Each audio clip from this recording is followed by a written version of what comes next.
আজকে আমাদের এক লিস্ট স্বপ্নটা পূরণ হলো। অনেক দিন যাবৎ সবাই বলতেছিল যে সবাই নাকি কাশবাগানে যাবে, তো আমার জন্য যাওয়া হয় নাই। কারণ হচ্ছে আমি যেহেতু সময় পাচ্ছিলাম না, আমার ক্লাস ছিল এর জন্য।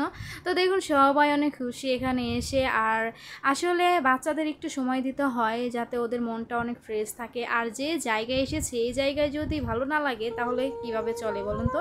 তো দেখুন কি সুন্দর কাশফুল, মাশাল্লাহ।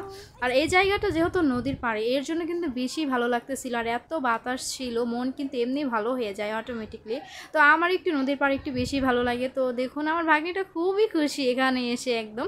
তো এখানে আমরা কিছু খেলাম, তারপর হচ্ছে আমরা নৌকায় একটু ঘোরাঘুরি করলাম। যেহেতু আমার ভাইয়া আমাদের সাথে ছিল এর জন্য একটু লেট করে আমরা বাসায় গিয়েছি। তো দেখুন এখানে নৌকাও কিন্তু সবাই ঘুরে।